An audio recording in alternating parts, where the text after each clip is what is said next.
बिस्मिल्लाहिर्रहमानिर्रहीम। प्यारे बच्चों, अस्सलाम वालेकुम।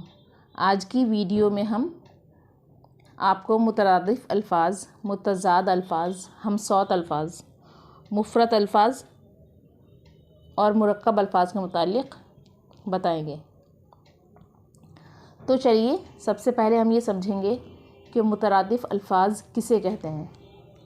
मुतरादिफ का मतलब होता है हम्मानी अल्फाज। हम्मानी अल्फाज मुतरादिफ अल्फाज कहलाते हैं, जिसे हिंदी में पर्यायवाची और इंग्लिश में सिनोनिम कहते हैं।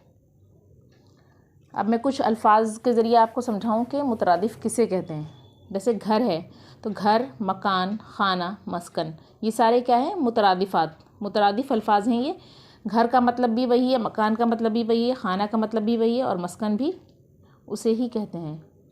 इसी तरह कुछ और अल्फाज देखें, जैसे प्यार, मोहब्बत, उल्फत, ये सब क्या है? हम्मानी अल्फाज हैं, यानी सबके मानी एक जैसे हैं, यकसा हैं।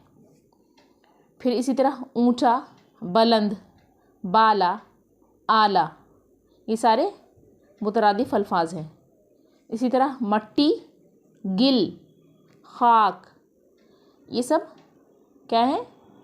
यकसा मानी वाले अल्फाज हैं, सबके मानी एक से हैं। इसी तरह शराब, मैं, खम्र, सारे हम्मानी अल्फाज हैं, यानी मुतरादिफ अल्फाज। आम तौर से इस तरह के दोनों अल्फाज एक साथ इबारत या गुफ्तगू में ज़ोर पैदा करने के लिए भी इस्तेमाल किए जाते हैं, और इन्हें आमतौर से क्या होता है कि वाव से जोड़ देते हैं, जैसे आबो ताब। अब इसमें ज़ोर पैदा करने के लिए हम आबो ताब, आब के साथ क्या लगा दिया? वाव जोड़ा और फिर ताब, आबो ताब। अब रंज जो गम, रंज के मानी भी वही है, गम के मानी भी वही है। बीच में इसमें ज़ोर पैदा करने के लिए रंज के साथ वाव जोड़ा और फिर उसमें गम जोड़ दिया, रंज जो गम। गौरो फ़िक्र, जंगो जिदाल, ख़तो किताबत, नेस्तो नाबूद, खुशियो मस्ती, अहदो पैमा, रस्मो रिवाज, सैरो सियाहत, ऐशो इशरत, शानो शौकत, जाहो जलाल, शोरगुल, कदरो मंजिलत वगैरह। अब देखिए कि मुतज़ाद अल्फाज किसे कहते हैं।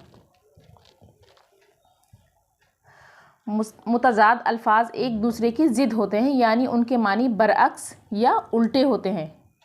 अब कुछ अल्फाज देखिए, मुतज़ाद अल्फाज की फहरिस्त हम आपको सुनाते हैं। कुछ अल्फाज हैं जिनकी हमने एक फहरिस्त बना दी है। लफ्ज़, एक कॉलम बनाइए और लफ्ज़ लिखा है, फिर उसके आगे मुतज़ाद। मशरिक़, इसका मुतज़ाद क्या है? मग़रिब।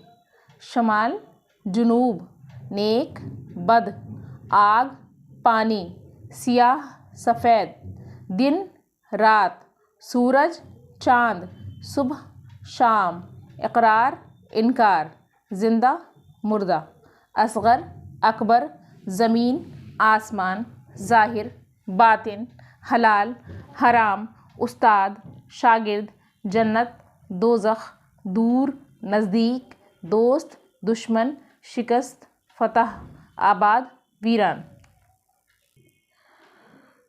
अब इसके बाद देखिए, हमसौत अल्फाज किसे कहते हैं?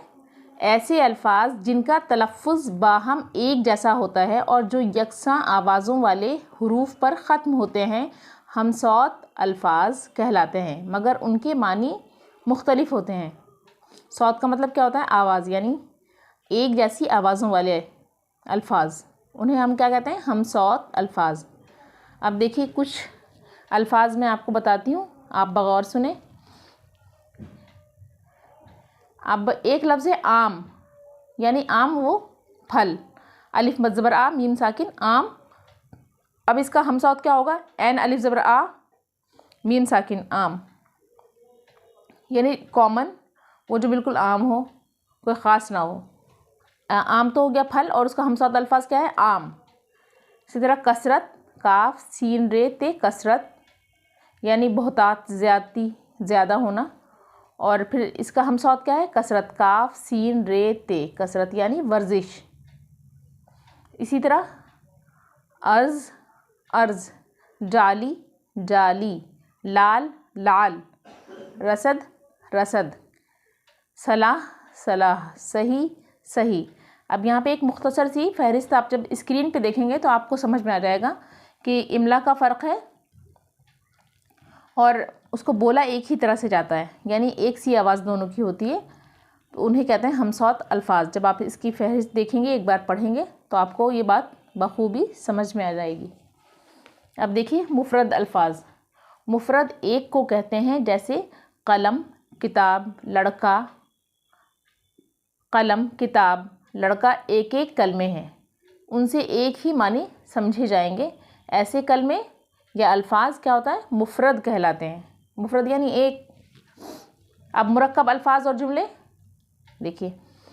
अब मुरक्कब अल्फाज किसे कहते हैं? उर्दू ज़बान में बहुत से ऐसे अल्फाज हैं जो दो लफ्ज़ों से मिलकर बने हैं, हालांकि वो बज़ाहिर मुफ़रद मालूम होते हैं, जैसे गुलदान, खुश मिजाज, कुतुब खाना, सफ़ेद पोश, सियाह क़ल्ब, शरीफ़ुन नफ्स वग़ैरह। अब क्या होता है, हम गुलदान जब बोलते हैं तो हमारे जहन में एक चीज़, किसी एक ख़ास चीज़ का तसव्वुर उभरता है, तो ऐसा लगता है कि ये क्या है, सिर्फ़ ये मुफ़रद अल्फाज है, लेकिन ये मुफ़रद नहीं है। गुल अलग है और दान अलग है, दो लफ्ज़ों से मिलके ये बना है, तो इसे हम क्या कहेंगे? मुरक्कब अल्फाज। इसी तरह खुश मिजाज, खुश अलग लफ्ज़ है, मिजाज अलग लफ्ज़ है, लेकिन जब हम इन दोनों को साथ बोलते हैं खुश मिजाज, तो इसके मानी दूसरे लिए जाते हैं। इसी तरह कुतुब खाना, कुतुब का मतलब ज़ाहिर है कि किताब की जमा है, और खाना का मतलब घर, तो दोनों के मानी अलग अलग हैं, यानी दो अल्फाज हैं, ये दो अल्फाज मिलके ये क्या बना है? मुरक्कब अल्फाज।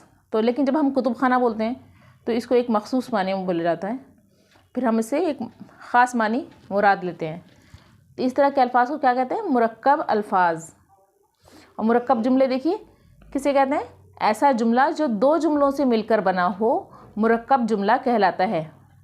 जैसे मैं आया और वो चला गया, सूरज सुबह को निकलता है और शाम को गुरूब होता है, तो ये दो जुमले हैं ना। जैसे मैं आया, ये एक जुमला हो गया, और वो और से हमने इसको जोड़ दिया, ये मुरक्कब जुमला है कि वो चला गया। दो बातें अलग अलग कही जा रही हैं कि मैं आया, वो चला गया, और वो चला गया, तो ये दो जुमले हैं, तो दो जुमले बन के एक जुमला हमने इसको बनाया है, तो ये क्या है? मुरक्कब जुमला है। इसी तरह सूरज सुबह को निकलता है, ये अलग बात है, और शाम को गुरूब होता है, ये दूसरा जुमला है, लेकिन दोनों जुमलों को मिला के हमने क्या बनाया है? सूरज सुबह को निकलता है और शाम को गुरूब होता है। मैंने उन्हें रोका मगर उन्होंने मेरी बात नहीं मानी, वगैरह। तो ये कुछ जुमले थे जिनके ज़रिए आपको हमने ये समझाने की कोशिश की कि मुरक्कब जुमले किसे कहते हैं। रोज़मर्रा देखिए किसे कहते हैं? रोज़ाना की ज़िंदगी में बोले जाने वाले वो मखसूस अल्फाज जिन्हें अहले ज़बान ने ख़ास मानों में इस्तेमाल किया हो और उन्हीं मानों में राइज हों, रोज़मर्रा कहलाते हैं। रोज़मर्रा में ऐसे अल्फाज भी शामिल हैं जो गलत होने के बावजूद ज़बान पर चढ़कर ख़ास मानी में इस्तेमाल होते हैं और यही मानी सही ख्याल किए जाते हैं। मुहावरों की तरह रोज़मर्रा में भी किसी किस्म की तब्दीली नहीं की जा सकती। अब मैं चंद मिसालों के ज़रिए आपको समझाऊंगी कि रोज़मर्रा किसे कहते हैं। मिसालों के ज़रिए आप बखूबी समझ जाएंगे इंशाल्लाह। तो देखिए मिसालें, रोज़मर्रा और उनका जुमलों में इस्तेमाल। रोज़मर्रा क्या है? रोज़मर्रा अटकल पच्चू। अब इसके मानी क्या है? ख़याली, बग़ैर अंदाज़े के। अब इसके जुमले में इस्तेमाल किस तरह करेंगे? इम्तिहान की तैयारी ज़रूरी है, मेहनत करो, अटकल पच्चू से काम नहीं चल सकता।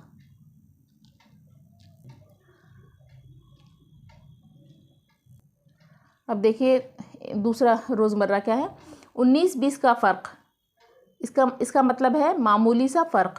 अब इसको जुमले में अगर इस्तेमाल करना हो तो आप इस तरह कर सकते हैं, दोनों बच्चे ज़हीन हैं, बस 19-20 का फ़र्क है, यानी मामूली सा फ़र्क है, दोनों ही ज़हीन हैं। अब देखिए एक और मिसाल, ऊंची असामी। इस रोज़मर्रा का मतलब क्या है? मालदार आदमी। फिर इसको जुमले में इस्तेमाल कीजिए। देखिए, मियाँ कहने को तो ऊंची असामी है पर है बहुत कंजूस। अब कुछ और देखें रोज़मर्रा, औंधी खोपड़ी। इसके मानी है बेवकूफ़, अहमक, ऐसा ज़िद्दी शख्स जो अपनी गलत बात पर भी अड़ा रहे। खुदा खुदा करके, ये भी क्या है, रोज़मर्रा है। इसके मानी है बड़ी मुश्किल से, बहुत देर से, उलट फेर, ये भी रोज़मर्रा है। इसके मानी है हेरा फेरी, चालबाजी, आओ भगत, ये भी है, ये भी क्या है, रोज़मर्रा। और इसके मानी है खातिर, मदारत, खैर मकदम। बाल से बारीक, इसका मतलब बहुत ज़्यादा बारीक। बाबा आदम निराला है, सबसे अलग, बिल्कुल मुख्तलिफ। भाड़ झोंकना, बेमसरफ काम करना, न कोई उसूल है न ज़ाब्ता। टीप टॉप, ज़ाहिरी, शान, दिखावा, बनावट। टें करना, ये भी रोज़मर्रा है। और इसके मानी क्या है, बकवास करना, बेहुदा, बकना। तो आप बखूबी समझ गए होंगे कि रोज़मर्रा किसे कहते हैं। जो हम रोज़ाना जो अल्फाज इस्तेमाल करते हैं, मखसूस अल्फाज, और वो एक ख़ास मानी में उनको अहले ज़बान ने इस्तेमाल किया और उसी मानी में वो राइज हो गए, तो हम उन्हें क्या कहते हैं, रोज़मर्रा। और इसमें ऐसे अल्फाज भी शामिल हैं जो गलत होने के बावजूद, गलत हैं लेकिन इसके बावजूद भी वो ख़ास मानी में इस्तेमाल किए जाते हैं और लोग उसको सही मानी, उसके सही मानी, मतलब उसके जो मानी लेते हैं वो सही मानी में उसको सही मानी उसके समझते हैं। और अभी मैंने चंद आपको मिसालें दी हैं, उनके ज़रिए आप बखूबी समझ गए होंगे। तो हम आज की वीडियो यहीं पर ख़त्म करते हैं। अब अगली वीडियो में आपसे मुलाकात होगी, तब तक के लिए अल्लाह हाफ़िज़।